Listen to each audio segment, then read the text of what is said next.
मुअज़्ज़िज़ दोस्तों, अल्लाह ताला जब इंतकाम लेने पे आता है तो इंसानों को किसी कुदरती आफत में मुब्तला कर देता है और ये अल्लाह का सख्त इम्तिहान होता है। पाकिस्तान एक खूबसूरत तरीन मुल्क है और कुदरती खूबसूरत नज़ारों से भरा हुआ है। कुछ दिन पहले तक बिल्कुल इसी खूबसूरती के साथ साथ जिंदगी रवां दवां थी। हर इंसान अपनी मसरूफियात में मशगूल था, लेकिन फिर कुदरत का करना था कि एक ऐसी आफत आन पड़ी कि जिसके बारे में किसी ने कभी सोचा भी ना था। अगर हमारे मुल्क का सिस्टम कुछ अच्छा होता, हमारी पॉलिटिकल पार्टियों में थोड़ा सा भी खलूस होता तो शायद आज हमें ये दिन ना देखने पड़ते। लेकिन हमारे सियासतदानों ने अपना फायदा सोचकर जो तूफान बदतमीजी हमारे लिए खड़ा किया, बहुत बड़ी आफत की शक्ल इख्तियार कर चुका है।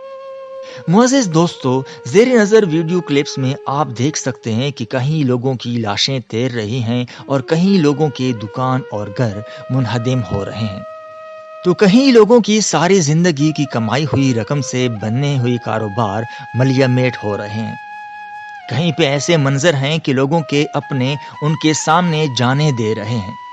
Doctor Rizwan Naseer DG rescue 1122 के मुताबिक सैलाब के हवाले से उन्होंने ऐसे दर्दनाक वाक़यात सुनाए कि दिल सुनकर दहल गया। कहते हैं कि एक जगह हमने सैलाब में फंसी एक बेवा बूढ़ी औरत को निकाला, जिसकी बकरी भी उसके साथ थी और वही इसका कुल असासा थी। कहते हैं कुछ दूर जाकर बकरी डर के पानी में गिर गई। अपने वाहिद असासा लहरों की नजर होते देखकर बूढ़िया ने भी इसके पीछे छलांग लगा दी। 4 घंटे ढूंढते रहे, न बकरी मिली न इस बेवा की लाश मिली। एक और जगह कहते हैं कि एक कुत्ता फंसा हुआ था। हमने कोशिश की कि इसे रेस्क्यू करने की, मगर वो हमारी तरफ आने की बजाय जोर जोर से चीखता और पानी में घर की तरफ भागता था। डीजी रेस्क्यू बताते हैं कि हमारे लड़के बहुत मुश्किल से अंदर गए तो क्या देखते हैं वो कुतिया थी और अंदर इसके बच्चे उसने पानी से बचाकर लकड़ियों के ऊपर रखे हुए थे, मगर 3 बच्चे मर चुके थे, सिर्फ एक जिंदा था। जब तक हमने सारे बच्चे उठा के कश्ती में नहीं रखे, उनकी मां सवार नहीं हुई। बताते हैं कि एक फैमिली को हमने रेस्क्यू किया। इनकी औरतों की चीखों पुकार से हमारे दिल फट रहे थे, क्योंकि इनके 2 बच्चे सैलाब में बह गए थे, जिनकी लाशें भी नहीं मिली थी। वो वहां से आना ही नहीं चाहते थे। हम बहुत मुश्किल से उन्हें साथ लाए। एक और जगह का बताया कि एक फंसी फैमिली को निकाला, इनका बच्चा पैदा हुआ था। हालात, टेंशन और मुख्तलिफ मसाइल की वजह से कबल अज वक्त डिलीवरी हुई थी और मेडिकल केयर ना मिलने से बच्चा और मां दोनों मर चुके थे। शोहर को हमारी कश्ती में दिल का दौरा पड़ा, वो भी अस्पताल पहुंचाने से पहले चल बसे। अब पीछे इनकी 2 यतीम बच्चियां थीं जो अभी तक रेस्क्यू के पास हैं, क्योंकि बाकी इनका कोई बचा ही नहीं। 70 माहों से ज्यादा प्यार करने वाले रब, हमारे हाल पे रहम फरमा। मुअज़्ज़िज़ दोस्तों, 2010 में भी ऐसा एक खौफनाक सैलाब आया था। उसके बाद अंजलीना जोली पाकिस्तान आई और उसने जब यूएन में अपनी रिपोर्ट पेश की तो उस रिपोर्ट में उन्होंने क्या लिखा था, उसी हवाले से कुछ वाक़यात आपके नजर करता हूँ। आज से 12 साल पहले सितंबर 2010 में पाकिस्तान में सैलाब आया तो अक़वाम मुत्तहिदा की सफ़ीर मशहूर अदाकारा अंजलीना जोली की बताई हुई कुछ बातें आपसे शेयर करता चलूं। आज से 12 साल पहले सितंबर 2010 में पाकिस्तान में सैलाब आया तो अक़वाम मुत्तहिदा की सफ़ीर मशहूर अदाकारा अंजलीना जोली पाकिस्तान के दौरे पर तशरीफ लाई ताकि पाकिस्तान के इमदाद का तयन किया जाए। वापसी पर अंजलीना जोली ने अक़वाम मुत्तहिदा में अपनी रिपोर्ट पेश की, जिसमें पाकिस्तान की बहुत जगहसाई हुई। उसने अपनी रिपोर्ट में लिखा कि मुझे यह देखकर शदीद दुख हुआ जब मेरे सामने हुकूमत के 72 अफराद सैलाब से मुतासिरीन को धक्के देकर मुझसे मिलने नहीं दे रहे थे। मुझे उस वक्त और तकलीफ हुई जब पाकिस्तान के वज़ीर आज़म ने यह ख्वाहिश जाहिर की और मजबूर किया कि मेरी फैमिली के लोग आपसे मिलना चाहते हैं, मैं इनकी बेचैनी दूर करूं। मेरे इनकार के बावजूद वज़ीर आज़म की फैमिली मुझसे मिलने के लिए मुल्तान से एक खसूसी तैयारे में इस्लामाबाद आई और मेरे लिए कीमती तोहफ़े भी लाई। वज़ीर आज़म की फैमिली ने मेरे लिए कई अक़साम के खानों से मेरी दावत की। डाइनिंग टेबल पर मुख्तलिफ किस्म के खाने देखकर मुझे शदीद रंज हुआ। کہ ملک میں لوگ فاقوں سے مر رہے تھے اور ایک کھانا کئی سو لوگوں کے لیے کافی تھا، جو صرف آٹے کے ایک تھیلے اور پانی کی ایک چھوٹی بوتل کے لیے ایک دوسرے کو دھکے دے کر ہماری ٹیم سے حاصل کرنے کے خواہش مند تھے۔ مجھے حیرت ہوئی کہ ایک طرف بھوک، غربت اور بدحالی تھی اور دوسری جانب وزیر اعظم ہاؤس اور کئی سرکاری عمارتوں کی شان و شوکت، ٹھاٹ باٹ حکمرانوں کی عیاشیاں تھیں۔ یورپ والوں کو حیران کرنے کے لیے کافی تھا۔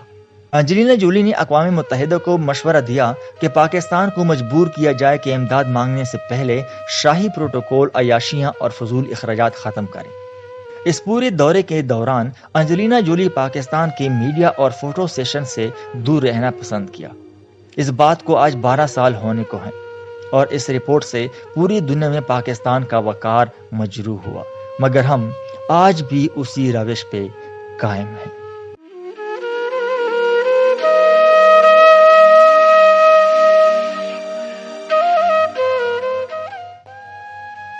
افغانستان دریائے کابل میں جو اس وقت سیلاب چڑھا ہے، اس نے دریائے سندھ میں آ کر شامل ہونا ہے۔ پختونخوا میں جو طوفانی بارشیں اور سیلاب آیا ہے، وہ پانی بھی دریائے سندھ میں آ کر شامل ہوگا۔ یہ جمع ہونے والا ریلا اب بھی کالا باغ کے مقام تک نہیں پہنچا، لیکن جلد پہنچنے والا ہے۔ اس کے بعد میدانی علاقہ ہے اور یہ بڑا ریلا تب تک تباہی مچاتا رہے گا جب تک بحیرہ عرب میں جا کر نہیں گر جاتا۔ کچے کا سارا علاقہ ڈوبے گا، ڈیرہ اسماعیل خان کے ساتھ ساتھ بھکر کا کچھ حصہ متاثر ہوگا۔ تباہی در تباہی ہوگی، لیکن کسی قسم کی کوئی تیاری نہیں کی گئی ہے۔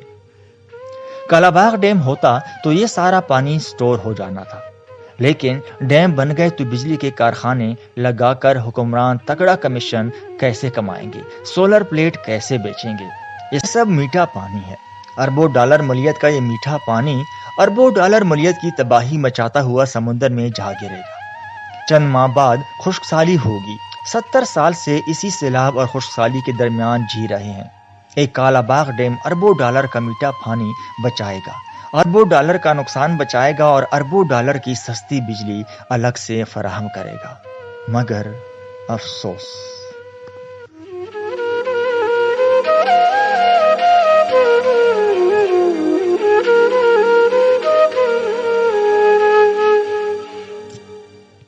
حالات اتنے بھیانک بن چکے ہیں کہ شاید ہم نے کبھی خواب میں بھی نہیں سوچا ہوگا۔ اس وقت صرف اس چیز کی ضرورت ہے کہ پوری قوم مل کر متاثرین کی مدد کرے۔ وہ سیاستدان جن کو ہم اپنے ووٹ سے منتخب کر کے اسمبلیوں میں پہنچاتے ہیں، پھر ہم غلام ابن غلام بن کر جیتے ہیں۔ اب اس موقع پر نہ تو وہ ان علاقوں میں آئے، نہ لوگوں کا درد اپنے سر لیا، اور اگر ان سے پوچھا جائے تو کہتے ہیں کہ یہ تمہارے گناہوں کی سزا ہے۔ معزز دوستو، معروف عالم دین جن کو بے شمار لوگ روحانی پیشوا بھی مانتے ہیں، مولانا طارق جمیل صاحب، جب ان سے پوچھا گیا کہ سیلاب کے اس بربادی میں آپ کی کیا رائے ہے، تو انہوں نے کہا کہ لوگ فحاشی اور یعنی اور بدبختی کی طرف بڑھ رہے ہیں۔ اس وجہ سے اللہ تعالیٰ نے بھی ہمارے اوپر یہ عذاب نازل کیا۔ اگر کوئی ان سے جا کر یہ پوچھے کہ آخر کار یہ عذاب صرف غریب کو ہی کیوں تکلیف پہنچاتی ہے، وہ غریب جو کسان ہے، جو سب کے لیے زمین کا پیٹ پھاڑ کر پھل اور اناج اگاتے ہیں اور اپنے جانوروں سے، اپنی اولاد سے بھی زیادہ پیار کرتے ہیں، دوسری طرف وہ جو فحاش ہیں، جو شراب و کباب کی پارٹیاں کرتے ہیں، ان کے محلات تک یہ سیلاب کیوں نہیں پہنچتے؟ آخر یہ کون سا عذاب ہے جو صرف غریب کی جانب آتا ہے اور امیر بند لگا کر اپنی طرف نہیں آنے دیتا؟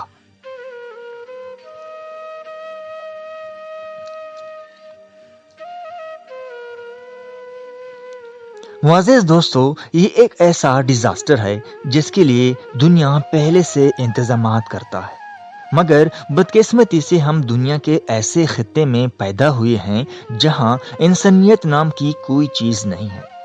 ہمارے لیے صرف ایک خدا ہے جس کے سامنے صبح و شام جھک کر دعائیں کرتے ہیں کہ اے اللہ ہمیں بچا لے، لیکن شاید اب ہم اتنے گناہگار ہو چکے ہیں کہ ہماری دعائیں اور صدائیں خدا تک نہیں پہنچتے۔ اللہ تعالیٰ سیلابی متاثرین کی مدد فرمائے اور ہمارے حکمرانوں کو ہدایت دے۔ اللہ حافظ۔